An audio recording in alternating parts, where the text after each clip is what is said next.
Adventures of the Weed Mama in 2010. Vengeance in Montgomery. In the heart of Montgomery, Alabama, where the air was thick with humidity and the scent of barbecue wafted through the streets, Jonathan Cross, known to the world as the Weed Man, had just finished a grueling battle against a demon named the Warden. He had earned his superpowers from the very plant that many feared, marijuana. With each puff, he unlocked abilities that allowed him to manipulate nature, heal rapidly, and tap into the energies of the universe.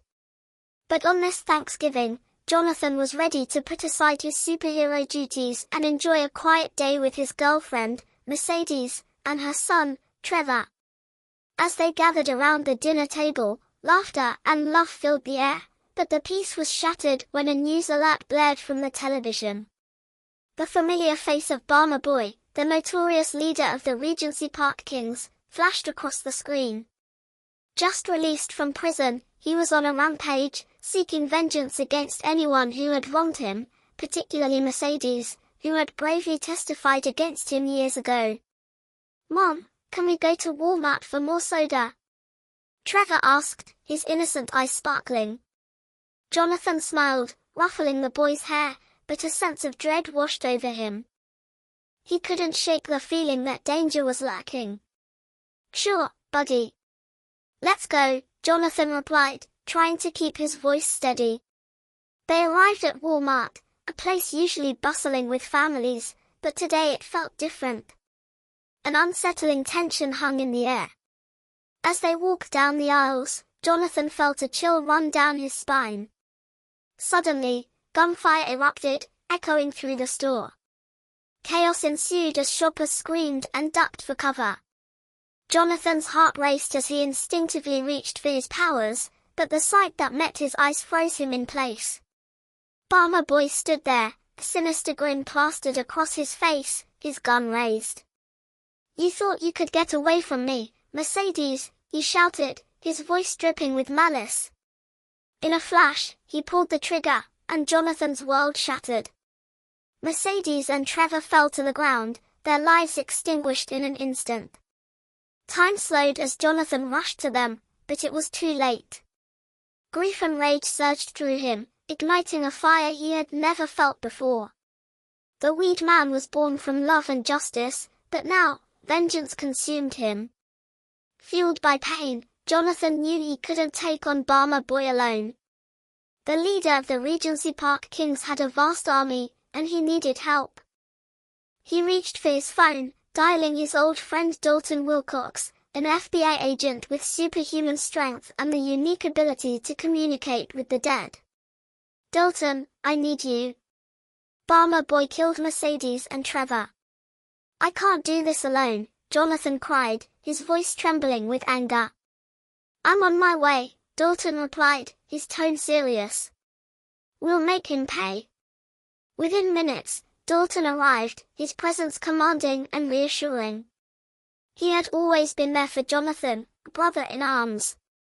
Together, they made their way to the scene of the tragedy, where the spirits of the fallen victims of Barmer Boy's reign began to whisper to Dalton.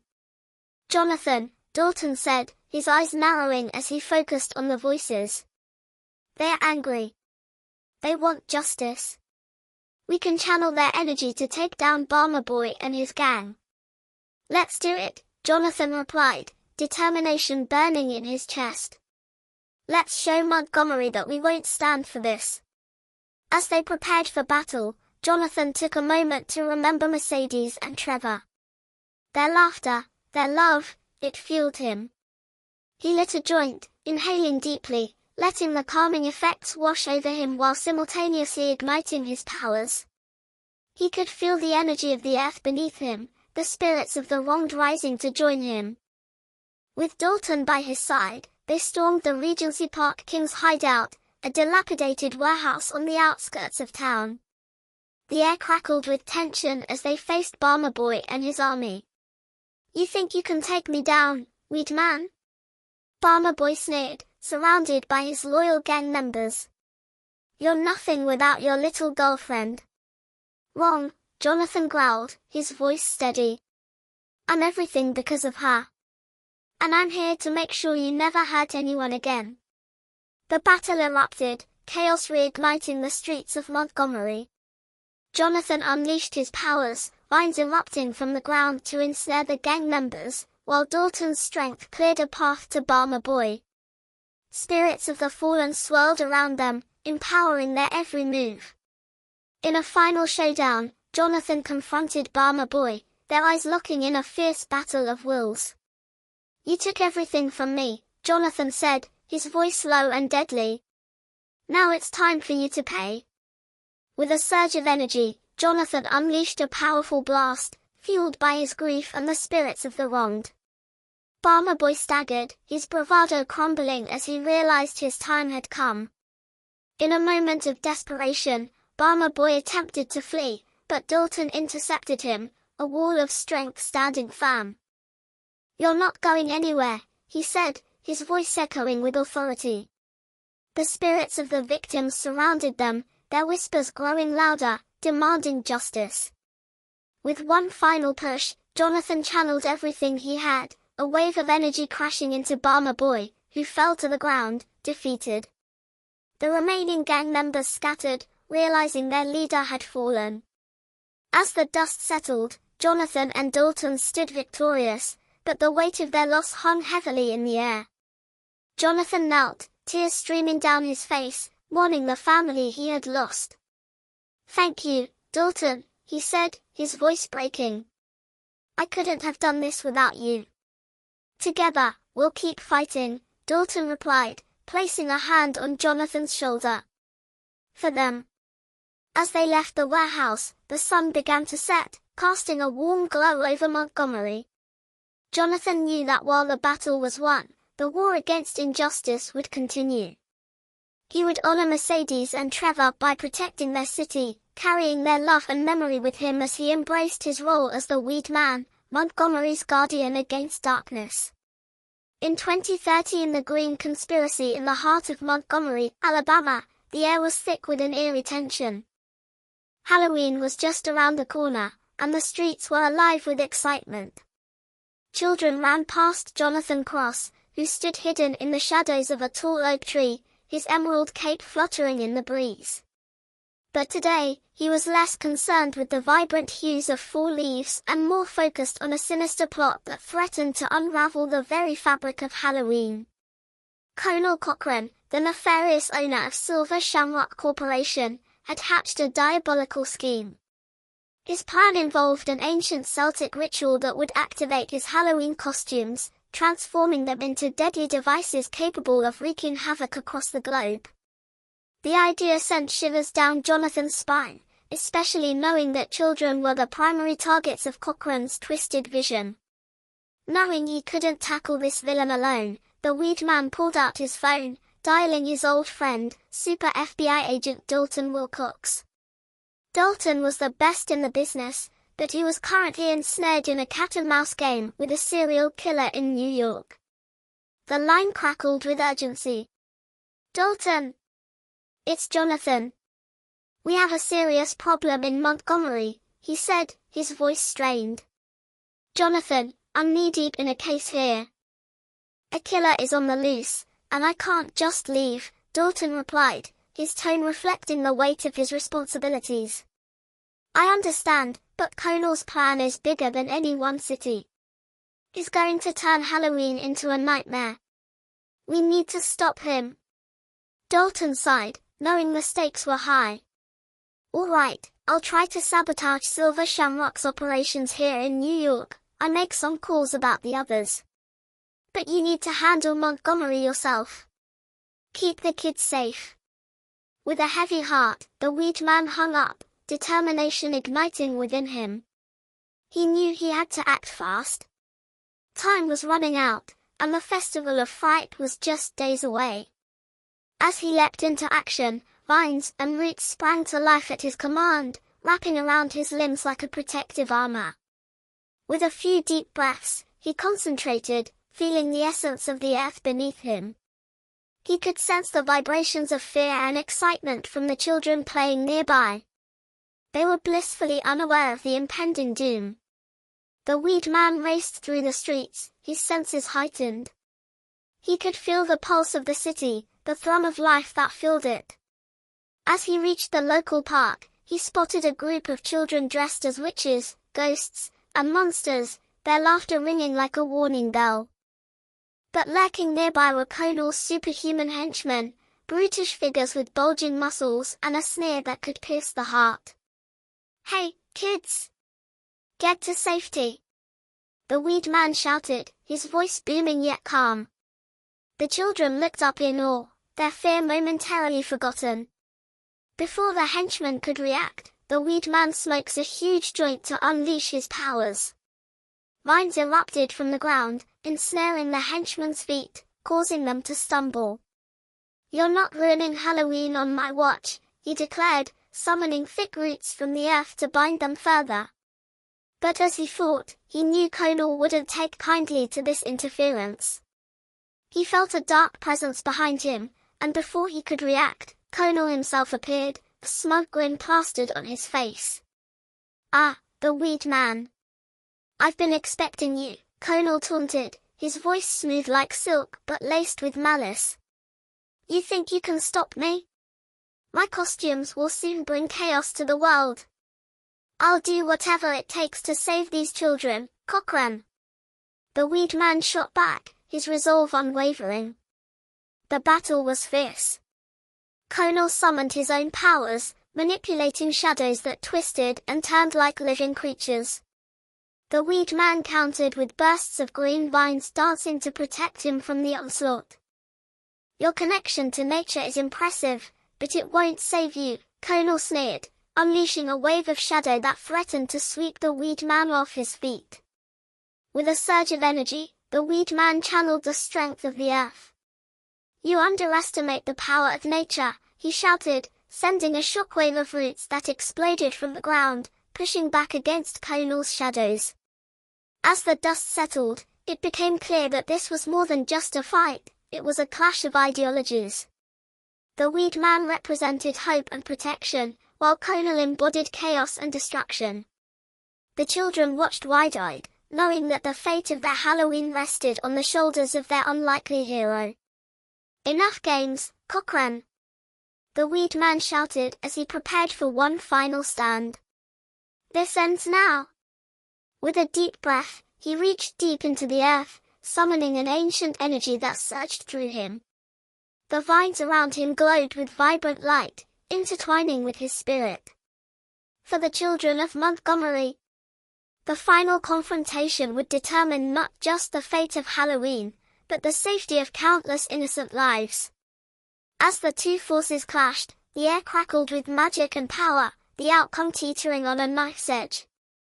In 2020, the Green Guardian in the heart of Montgomery, Alabama, where the echoes of history lingered in the air, Jonathan Cross, known to the city as the Weed Man, was preparing for a storm that would challenge not only his powers but also the very fabric of the community he loved. For 20 years, Jonathan had navigated the complex world of a private investigator and bail bondsman, a life that kept him tethered to the gritty realities of the streets. But it was his unique ability to harness the powers of different strains of marijuana that set him apart. Each puff transformed him, granting him extraordinary abilities that he wielded with a sense of justice. His girlfriend, Laura, was a tenacious reporter for WSFA, always chasing the truth and unearthing stories that needed to be told. They were a formidable duo, each committed to revealing the corruption that festered beneath the surface of Montgomery.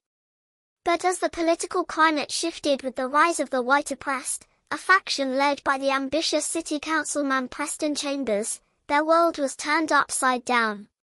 Preston Chambers, with his slicked-back hair and a smile that masked his venomous intentions, was a man on a mission. He sought power and influence, and the KKK's resurgence provided him with the perfect platform. The Ridgecrest community, historically rooted in the struggle for civil rights, became his target. His rhetoric was laced with fear-mongering, aiming to ignite a war that would plunge Montgomery into chaos. Jonathan leaned against the wall of his office, the scent of sage and lavender wafting through the air, a relaxing blend that calmed his mind as he contemplated the looming threat. He reached for a glass jar filled with a vibrant green strain known as Maui. As he took a deep inhalation, he felt the warmth spread through his body, sharpening his senses and heightening his resolve. With this strain, he would gain agility and heightened perception, essential tools for the battle ahead. "Jonathan," Laura said, bursting through the door, her brow furrowed with concern. "I just got off the phone with a source. Chambers is planning something big, and we need to act fast." He exhaled slowly, letting the smoke curl into the air, and gave her a reassuring nod. "I know. I've been keeping an eye on his movements. He's trying to rally the Proud Boys to escalate the violence. We can't let that happen, Laura." Laura's eyes widened, a mixture of fear and determination igniting within her. "What's the plan?" Jonathan took another puff, feeling the energy surge through him. "I'll infiltrate their meetings, gather intel, and dismantle their organization from the inside. But I need your help. We can't draw attention to ourselves. You'll cover my tracks and report on their activities without revealing your connection to me." "Got it," she replied, her voice steady. "But be careful. These people are dangerous." As night fell over Montgomery, Jonathan donned a dark hoodie and slipped into the shadows. The city had a pulse, and he could feel it thrumming beneath his feet. His first stop was an abandoned warehouse rumored to house a meeting of the white oppressed. The air was thick with tension, and he could hear muffled voices as he approached the entrance. With a swift motion, he activated his power, enhancing his stealth. He maneuvered through the shadows, eavesdropping on the gathering. Preston was rallying his followers, inciting them with tales of oppression and victimhood, providing a twisted justification for their hatred. "We are the true victims," Preston shouted, his voice dripping with malice. "We will take back our city, our legacy. This isn't just about us, it's about our children's future." Jonathan's blood boiled as he listened to the lies, the manipulation weaving through the hearts of those who had lost their way. He knew he had to act quickly. Utilizing the powers granted by the Maui, he slipped inside the warehouse, blending into the crowd while remaining undetected. The air was charged with an electric anticipation as Preston unveiled his plan to unleash the Proud Boys on Montgomery, a sinister move that would threaten the very essence of the civil rights legacy. Jonathan's heart raced as he recorded the details, aware that exposing this information could be the key to thwarting their plans. Just as he turned to leave, however, he bumped into a burly man, one of the Proud Boys, who eyed him suspiciously. "Who the hell are you?" the man growled, stepping closer. Jonathan's instincts kicked in.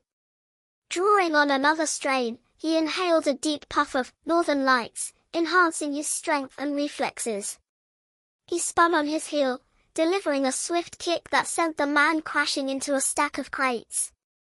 The commotion drew attention, and chaos erupted. "Get him!" Preston shouted, his voice laced with panic as he realized Jonathan was among them. But the weed man was already moving, weaving through the crowd with agility, slipping past grasping hands as he made his escape. Once outside, he dashed into the alley, his heart pounding in his chest. He had gathered the intel needed, but the danger was far from over. He knew he had to warn Laura and formulate a plan to expose Preston's nefarious schemes before it was too late. Back at his office, Jonathan recounted the evening's events to Laura, urgency etched on his face. "We need to get this story out. If we can expose Chambers and the Proud Boys, we can rally the community against them. Montgomery won't fall to hatred, not while we're here." Laura nodded, determination shining in her eyes. "I'll work on the report and contact our sources. We need to act fast before they can strike." As they strategized, the storm clouds of conflict loomed on the horizon. But Jonathan Cross, the weed man, had made a vow to protect his city, and with Laura by his side, he would do whatever it took to ensure Montgomery remained a beacon of hope and resilience. This was only the beginning of a battle that would test their limits, their love, and their unwavering belief in justice. 3 weeks later, on a crisp February morning, Jonathan stood on the balcony of their modest apartment, the sunlight catching the glimmer of his green-tinted cape. Laura was preparing to cover a protest against Chambers' oppressive regime. Her fiery spirit matched his own, and together, they formed a formidable team. "Are you ready for this?" she asked, adjusting her camera strap and flashing him a determined smile. "With you by my side, I can take on the world," Jonathan replied, his heart swelling with pride. But as they stepped out, little did they know that shadows lurked around every corner. The protest was in full swing, chants echoing through the streets, rallying the residents of Montgomery against oppression. Jonathan and Laura felt the energy of the crowd, their voices melding into a powerful force. Just as the unity reached its peak, chaos erupted.